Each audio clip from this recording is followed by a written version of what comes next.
എല്ലാം അമ്മ നോക്കും, എനിക്കൊന്നും നോക്കേണ്ട ആവശ്യമില്ല. എനിക്ക് ഡാൻസ് കളിക്കുക, പഠിക്കുന്നതും എനിക്ക് വലിയ ഇഷ്ടമല്ല. പക്ഷേ ഈ പറഞ്ഞ ഒരു വാശി കിടന്നുകൊണ്ട് മാത്രം ഞാൻ പഠിച്ചിട്ട് ഇതാക്കിയത് കേട്ടോ. അപ്പം പഠിക്കുക, ഡാൻസ്, എന്തൊക്കെ ചെയ്യണം എന്ന് ആഗ്രഹമുണ്ടോ അതൊക്കെ ചെയ്യാം. പക്ഷെ എല്ലായിടത്തും അമ്മേനെയും കൊണ്ടേ പോകാൻ പറ്റും, ഫ്രണ്ട്സ് ഒന്നും പാടില്ല.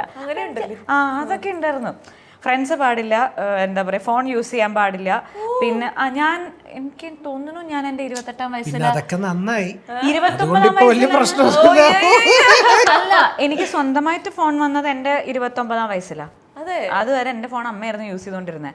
അത് എനിക്ക് സുഖമായിരുന്നു, കാരണം ആര് വിളിച്ചാലും പറഞ്ഞു അയ്യോ എൻ്റെ എല്ലാം നന്നായി വന്നു. എനിക്ക് അങ്ങനെ ഫോൺ ഉപയോഗം കുറവായി, എനിക്ക് ഉപയോഗമില്ല. പിന്നെ എനിക്ക് സമയം കളയണ്ടേ, അപ്പം ഞാൻ മാക്സിമം എൻ്റെ ഡാൻസ് ക്ലാസ്, യോഗ, പിന്നെ അതേമാതിരി പഠിക്കാനുള്ളതിന് അതിന് പോകും. ഞാൻ ഭയങ്കര ചില്ലായിട്ടായിരുന്നു നടന്നുകൊണ്ടിരുന്നത്. അപ്പം എനിക്ക് ഉറപ്പായിരുന്നു എനിക്ക് കല്യാണം കഴിച്ച് ഞാൻ സക്സസ്ഫുൾ ആയിരിക്കില്ല എന്ന്. കാരണം എനിക്ക് റെസ്പോൺസിബിലിറ്റീസ് എടുക്കാൻ പറ്റില്ല. പിന്നെ എനിക്ക് നന്നായിട്ട് അറിയാം എൻ്റെ ഓപ്പോസിറ്റ് ഇരിക്കുന്ന ഒരാളുടെ സ്വഭാവം എങ്ങനെയാണോ അതിനനുസരിച്ച് ഞാൻ മാറും. സോ ഇപ്പം പറഞ്ഞ മാതിരി ഒരു ടോക്സിക് ഹസ്ബൻഡിനെയാണ് എനിക്ക് കിട്ടിയതെന്നുണ്ടെങ്കിൽ ഞാൻ അതുപോലെയായി മാറും. ഞാൻ അങ്ങനെ അഡ്ജസ്റ്റ് ചെയ്ത് നിൽക്കുന്ന ഒരാളാണ്. ഞാൻ ഒരിക്കലും എനിക്കിങ്ങനെയെന്ന് വേണം എന്നുള്ളതൊന്നും അല്ല. പക്ഷെ മാഷിൻ്റെ ഇതിൽ ഞാൻ വന്നപ്പോൾ കല്യാണം, എനിക്ക് എൻ്റേതായിട്ടുള്ളൊരു സ്പേസ് വേണം, എനിക്ക് മീ ടൈം വേണം, അതൊന്നും തരാതിരിക്കരുത് എന്നൊക്കെ ഞാൻ പറഞ്ഞിട്ടുണ്ടായിരുന്നു.